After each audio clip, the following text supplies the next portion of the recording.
ലേവ്യ പുസ്തകം അധ്യായം 6.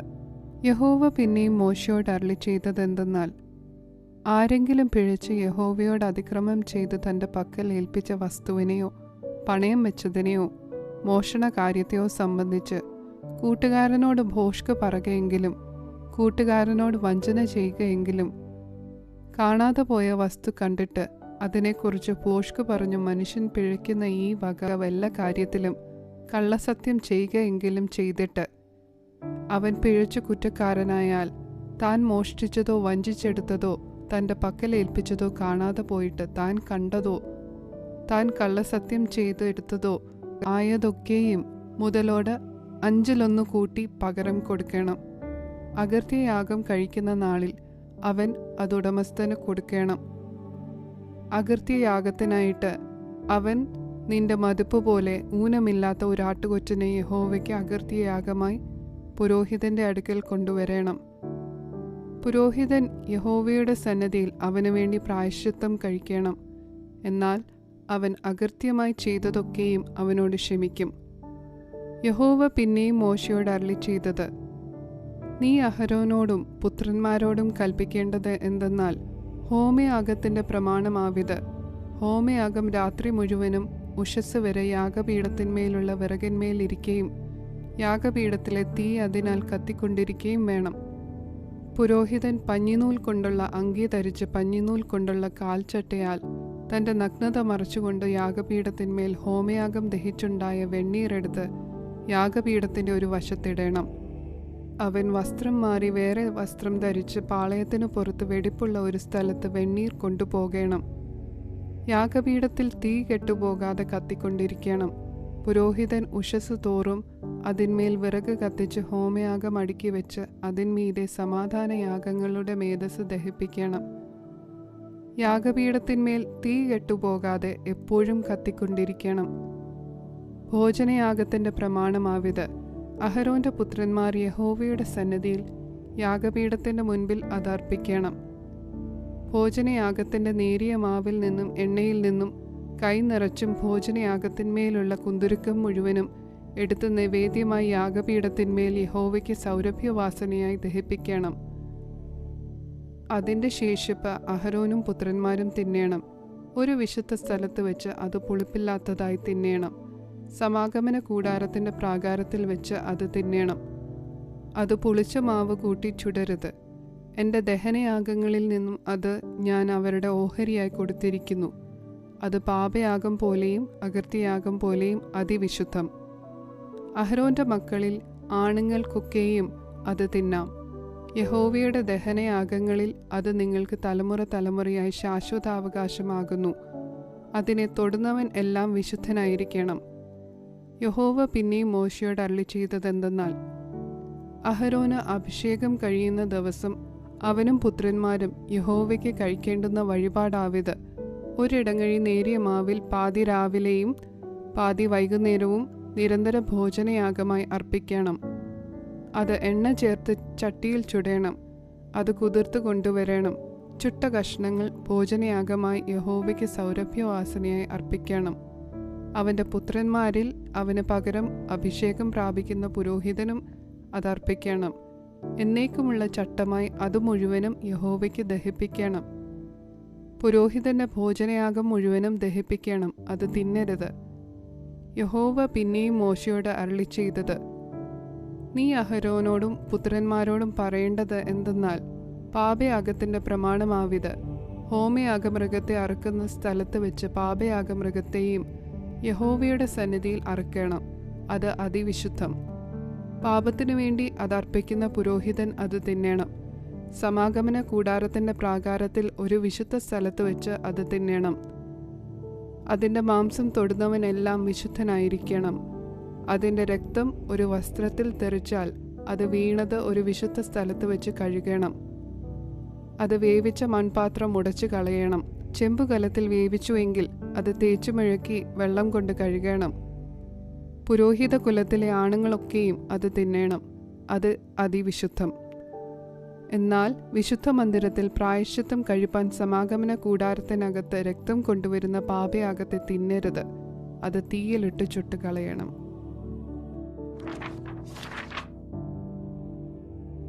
ലേവ്യ പുസ്തകം അധ്യായം 7. അകൃത്യയാഗത്തിന്റെ പ്രമാണമാവിത്, അത് അതിവിശുദ്ധം. ഹോമയാഗമൃഗത്തെ അറുക്കുന്ന സ്ഥലത്ത് വെച്ച് അകൃത്യയാഗമൃഗത്തെയും അറുക്കണം. അതിൻ്റെ രക്തം യാഗപീഠത്തിന്മേൽ ചുറ്റും തളിക്കണം. അതിൻ്റെ സകല മേധസ്സും, തടിച്ച വാലും കുടൽ പൊതിഞ്ഞിരിക്കുന്ന മേധസ്സും മൂത്രപിണ്ഡം രണ്ടും, അവയുടെ മേൽ കടിപ്രദേശത്തുള്ള മേധസ്സും മൂത്രപിണ്ഡങ്ങളോടുകൂടെ കരളിന്മേലുള്ള വപയും എടുത്ത് പുരോഹിതൻ യാഗപീഠത്തിന്മേൽ യഹോവയ്ക്ക് ദഹനയാഗമായി ദഹിപ്പിക്കണം. അത് അകൃത്യയാഗം. പുരോഹിത കുലത്തിലെ ആണുങ്ങളൊക്കെയും അത് തിന്നേണം. ഒരു വിശുദ്ധ സ്ഥലത്ത് വെച്ച് അത് തിന്നേണം. അത് അതിവിശുദ്ധം. പാപയാഗം പോലെ തന്നെ അകൃത്യയാഗവുമാകുന്നു. അവയ്ക്ക് പ്രമാണവും ഒന്ന് തന്നെ. പ്രായശ്ചിത്തം കഴിക്കുന്ന പുരോഹിതന് അതിരിക്കണം. പുരോഹിതൻ ഒരുത്തൻ്റെ ഹോമയാഗം അർപ്പിക്കുമ്പോൾ അർപ്പിച്ച പുരോഹിതൻ ഹോമയാഗമൃഗത്തിൻ്റെ തോൽ ഉരിക്കണം. അടുപ്പത്ത് വെച്ച് ചുടുന്ന ഭോജനയാഗമൊക്കെയും ഉരുളിയിലും ചട്ടിയിലും ഉണ്ടാക്കുന്നതൊക്കെയും അർപ്പിക്കുന്ന പുരോഹിതനിരിക്കണം. എണ്ണ ചേർത്തതോ ചേർക്കാത്തതോ ആയ സകല ഭോജനയാഗവും അഹരോന്റെ സകല പുത്രന്മാർക്കും ഒരുപോലെ ഇരിക്കണം. യഹോവയ്ക്ക് അർപ്പിക്കുന്ന സമാധാനയാഗത്തിന്റെ പ്രമാണമാവിത്. അതിനെ സ്തോത്രമായി അർപ്പിക്കുന്നുവെങ്കിൽ അവൻ സ്തോത്രയാഗത്തോടുകൂടെ എണ്ണ ചേർത്ത് പുളിപ്പില്ലാത്ത ദോശകളും എണ്ണ പുരട്ടിയ പുളിപ്പില്ലാത്ത വടകളും എണ്ണ ചേർത്ത് കുതിർത്ത നേരിയ മാവ് കൊണ്ടുണ്ടാക്കിയ ദോശകളും അർപ്പിക്കണം. സ്തോത്രമായുള്ള സമാധാനയാഗത്തോടുകൂടെ പുളിച്ച മാവ് കൊണ്ടുള്ള ദോശകളും ഭോജനയാഗമായി അർപ്പിക്കണം. ആ എല്ലാ വഴിപാടിലും അതത് വകയിൽ നിന്നും ഓരോന്നും യഹോവയ്ക്ക് നീരാജനാർപ്പണമായിട്ട് അർപ്പിക്കണം.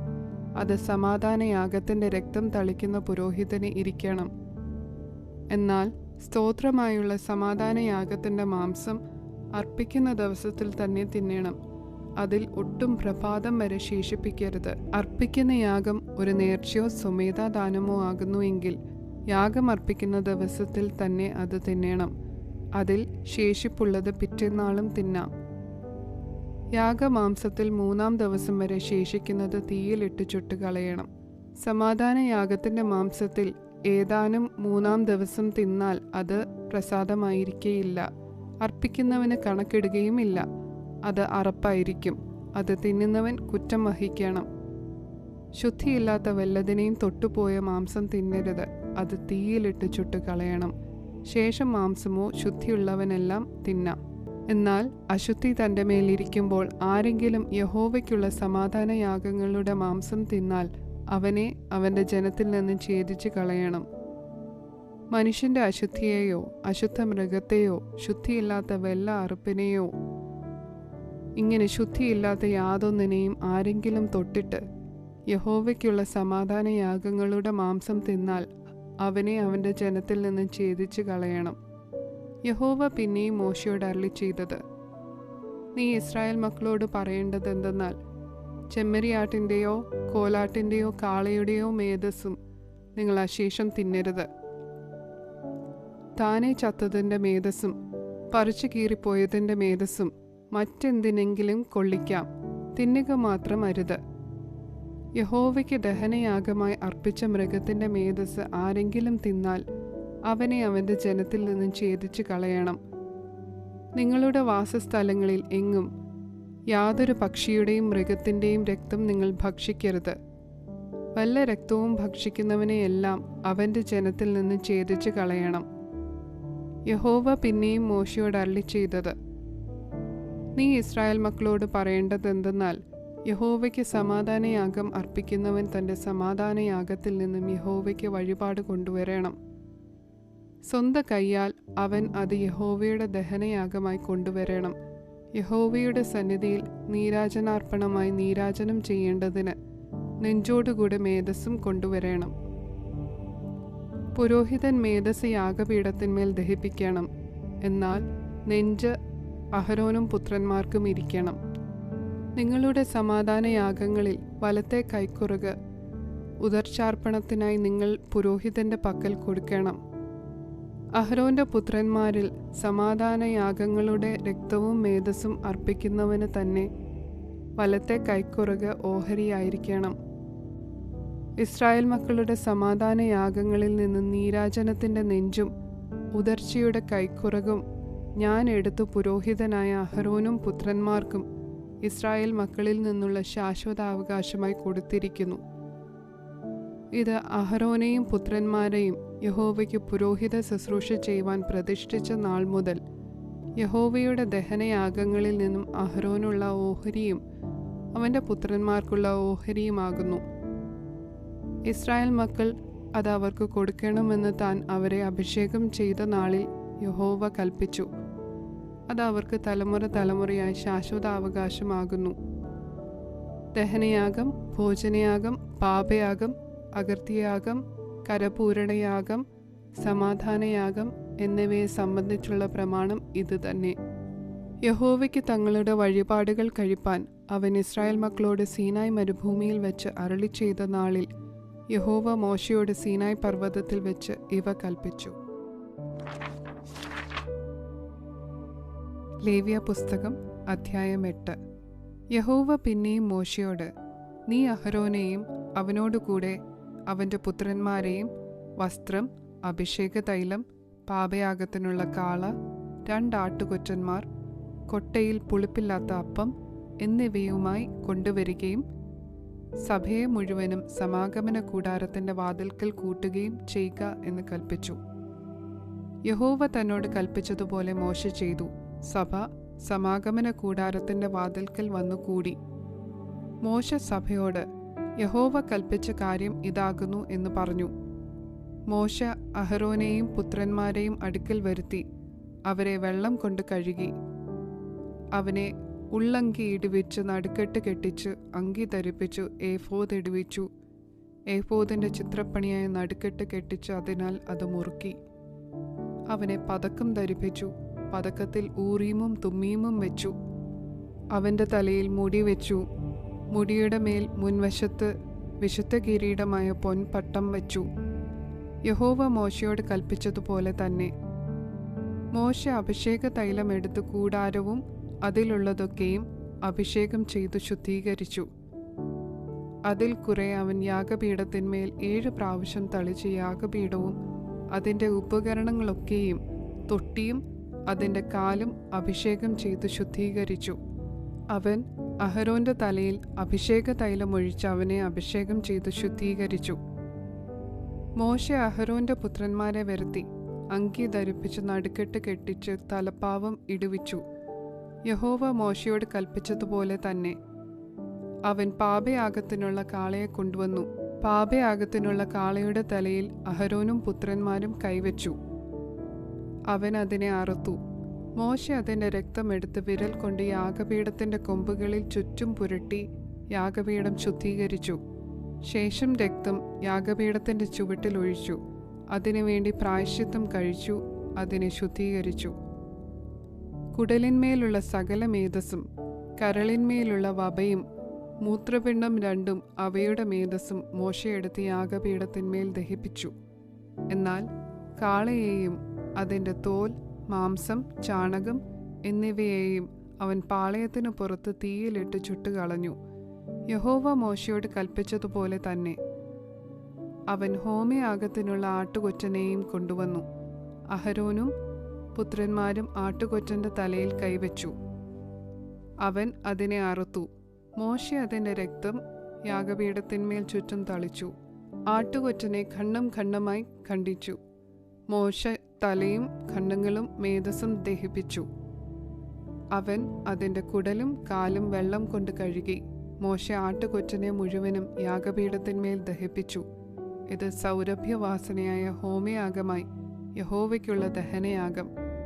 യഹോവ മോശയോട് കൽപ്പിച്ചതുപോലെ തന്നെ. അവൻ കരപൂരണത്തിനുള്ള ആട്ടുകൊറ്റനായ മറ്റേ ആട്ടുകൊറ്റനെയും കൊണ്ടുവന്നു. അഹരോനും പുത്രന്മാരും ആട്ടുകൊറ്റൻ്റെ തലയിൽ കൈവച്ചു. അവൻ അതിനെ അറുത്തു. മോശ അതിൻ്റെ രക്തം കുറെയെടുത്ത് അഹരോന്റെ വലത്തെ കാതിന്മേലും വലത്തെ കൈയുടെ പെരുവിരലിന്മേലും വലത്തെ കാലിൻ്റെ പെരുവിരലിന്മേലും പുരട്ടി. അവൻ അഹരോന്റെ പുത്രന്മാരെയും വരുത്തി. മോശ രക്തം കുറെ അവരുടെ വലത്തെ കാതിന്മേലും വലത്തെ കൈയുടെ പെരുവിരലിന്മേലും വലത്തെ കാലിൻ്റെ പെരുവിരലിന്മേലും പുരട്ടി. ശേഷം രക്തം മോശ യാഗപീഠത്തിന്മേൽ ചുറ്റും തളിച്ചു. മേധസ്സും തടിച്ച വാലും കുടലിന്മേലുള്ള സകല മേധസ്സും കരളിന്മേലുള്ള വപയും മൂത്രപിണ്ഡം രണ്ടും അവയുടെ മേധസ്സും വലത്തെ കൈക്കുറകും അവൻ എടുത്തു. യഹോവയുടെ സന്നിധിയിലുള്ള പുളിപ്പില്ലാത്ത അപ്പം ഇരിക്കുന്ന കൊട്ടയിൽ നിന്നും പുളിപ്പില്ലാത്ത ഒരപ്പവും എണ്ണയപ്പമായ ഒരു ദോശയും ഒരു വടയും എടുത്ത് മേധസ്സിന്മേലും കൈക്കുറകന്മേലും വെച്ചു. അവയൊക്കെയും അഹരോന്റെ കയ്യിലും അവന്റെ പുത്രന്മാരുടെ കയ്യിലും വെച്ച് യഹോവയ്ക്ക് നീരാജനം ചെയ്തു. പിന്നെ മോശെ അവയെ അവരുടെ കയ്യിൽ നിന്ന് എടുത്ത് യാഗപീഠത്തിന്മേൽ യാഗത്തിന്മീതെ ദഹിപ്പിച്ചു. ഇത് സൗരഭ്യവാസനയായ കരപൂരണയാഗം, യഹോവയ്ക്കുള്ള ദഹനയാഗം തന്നെ. മോശെ അതിൻ്റെ നെഞ്ചെടുത്ത് യഹോവയുടെ സന്നിധിയിൽ നീരാജനാർപ്പണമായി നീരാജനം ചെയ്തു. അത് കരപൂരണത്തിൻ്റെ ആട്ടുകൊറ്റനിൽ മോശയ്ക്കുള്ള ഓഹരിയായിരുന്നു. യഹോവ മോശയോട് കൽപ്പിച്ചതുപോലെ തന്നെ മോശെ അഭിഷേക തൈലവും യാഗപീഠത്തിന്മേലുള്ള രക്തവും കുറേശ്ശെയെടുത്ത് അഹരോന്റെ മേലും അവൻ്റെ വസ്ത്രത്തിന്മേലും അവൻ്റെ പുത്രന്മാരുടെ മേലും പുത്രന്മാരുടെ വസ്ത്രത്തിന്മേലും തളിച്ചു. അഹരോനെയും അവൻ്റെ വസ്ത്രത്തെയും അവൻ്റെ പുത്രന്മാരെയും പുത്രന്മാരുടെ വസ്ത്രങ്ങളെയും ശുദ്ധീകരിച്ചു. അഹരോനോടും അവൻ്റെ പുത്രന്മാരോടും മോശെ പറഞ്ഞതെന്തെന്നാൽ, മാംസം നിങ്ങൾ സമാഗമന കൂടാരത്തിൻ്റെ വാതിൽക്കൽ വെച്ച് പാകം ചെയ്തു. അഹരോനും പുത്രന്മാരും അത് തിന്നേണമെന്ന് എനിക്ക് കൽപ്പനയുണ്ടായതുപോലെ അവിടെ വെച്ച് അതും കരപൂരണത്തിൻ്റെ കൊട്ടയിൽ ഇരിക്കുന്ന അപ്പവും തിന്നുവീൻ. മാംസത്തിലും അപ്പത്തിലും ശേഷിക്കുന്നത് നിങ്ങൾ തീയിലിട്ട് ചുട്ടുകളയണം. നിങ്ങളുടെ കരപൂരണ ദിവസങ്ങൾ തികയുവോളം നിങ്ങൾ 7 ദിവസത്തേക്ക് സമാഗമന കൂടാരത്തിൻ്റെ വാതിൽ വിട്ട് പുറത്തു പോകരുത്. 7 ദിവസം അവൻ നിങ്ങൾക്ക് കരപൂരണം ചെയ്യും. നിങ്ങൾക്ക് വേണ്ടി പ്രായശ്ചിത്തം കഴിപ്പാൻ ഇന്ന് ചെയ്തതുപോലെ ഇനിയും ചെയ്യേണ്ടതിന് യഹോവ കൽപ്പിച്ചിരിക്കുന്നു. ആകയാൽ നിങ്ങൾ മരിക്കാതിരിപ്പാൻ 7 ദിവസം രാവും പകലും സമാഗമന കൂടാരത്തിൻ്റെ വാതിൽക്കൽ പാർത്ത യഹോവയുടെ കൽപ്പന അനുസരിക്കണം. ഇങ്ങനെ എന്നോട് കൽപ്പിച്ചിരിക്കുന്നു. യഹോവ മോശെ മുഖാന്തരം കൽപ്പിച്ച സകല കാര്യങ്ങളെയും അഹരോനും അവൻ്റെ പുത്രന്മാരും ചെയ്തു.